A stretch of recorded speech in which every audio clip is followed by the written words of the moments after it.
Assalamualaikum warahmatullahi wabarakatuh. Perkenalkan, nama saya Irfan Giovanni. NIM saya C0E024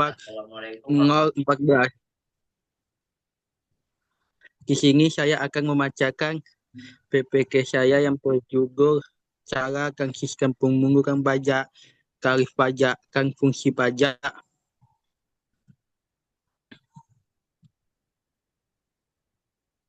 Latar belakang.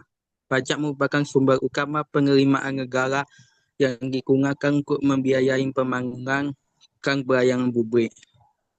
Dalam pelaksanaannya, digunakan berbagai cara dan sistem pemungutan pajak yang bertujuan menjamin kepatuhan wajib pajak.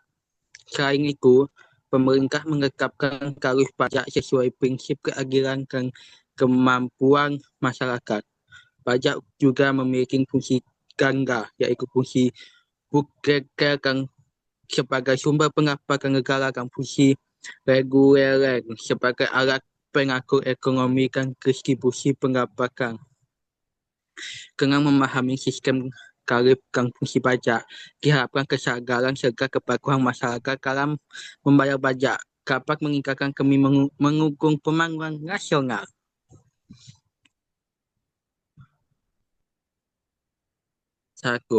Satu, cara dan sistem pemungutan pajak. Satu, self-assessment system. Wajib pajak wajib pajak menentukan besar pajak ke ukang secara mandiri. B. Wajib pajak aktif menghitung pembayaran pajak, pembayaran dan melaporkan pajak. Contohnya PPH dan PPN. 2. Official Assessment System, yaitu fiskus menentukan besaran pajak ke ukang. Kan wajib pajak pasif kan menunggu surat kekapan pajak. Contohnya PBB kan pajak daerah lainnya. 3. Withholding System, yaitu pihak ketiga menentukan besaran pajak yang harus dibayar. Contohnya pemotongan PPH pasal 21 oleh bendahara instansi atau perusahaan. Akan bukti pokok digunakan sebagai bukti pelunasan pajak. Tarif pajak. 1. Tarif pajak proporsional, yaitu persentase tetap meskipun kasar pengenaan pajak berubah. Contohnya PPN 11% dan PBB 0,5%. 2. Tarif pajak tetap atau regresif, yaitu nominal tetap tanpa memperhatikan jumlah kasar pengenaan pajak. Contohnya bea materai 10.000. 3. Tarif pajak progresif, yaitu persentase tarif berubah mengikuti kenaikan nilai objek pajak. Dan jenis pajak progresif atau posesif tetap, posesif regresif. Contohnya PPH 21. 4. Tarif pajak regresif, yaitu persentase tarif semakin rendah jika nilai objek pajak meningkat. Jenis regresif atau regresif, regresif tetap, regresif sampai progresif. 5. Tarif pajak ad valorem, yaitu persentase khusus pada harga suatu barang. 6.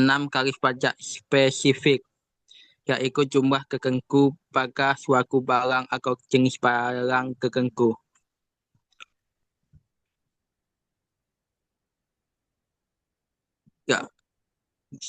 Fungsi pajak.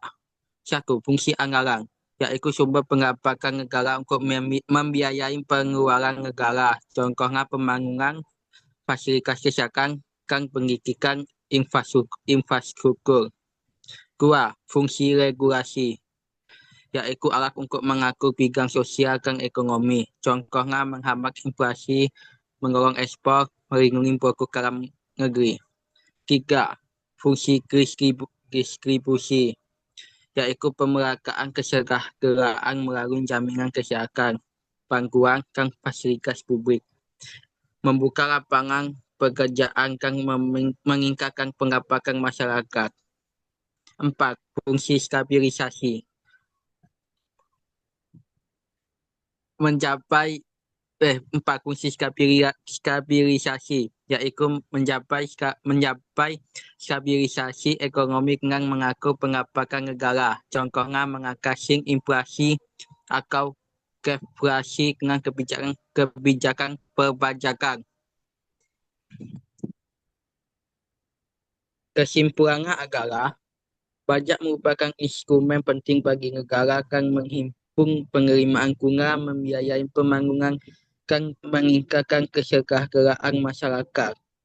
Cara kan sistem pemungutan pajak meliputi official assessment, self-assessment, dan withholding system yang masing-masing disesuaikan dengan kondisi serta kebutuhan administrasi perpajakan. Penetapan tarif pajak baik progresif, proporsional maupun regresif bertujuan menciptakan keadilan dan menyesuaikan dengan kemampuan wajib pajak. Pajak tidak hanya memiliki fungsi legal sebagai sumber dana pembangunan, tetapi juga fungsi reguler sebagai alat pengatur ekonomi dan distribusi pendapatan. Dengan pemahaman dan pelaksanaan yang baik, pajak dapat menjadi pilar utama dalam mewujudkan pembangunan berkelanjutan dan pemerataan kesejahteraan. Sekian PPK dari saya. Apabila ada kesalahan, saya mohon maaf. Cukup sekian. Terima kasih. Wassalamualaikum warahmatullahi wabarakatuh.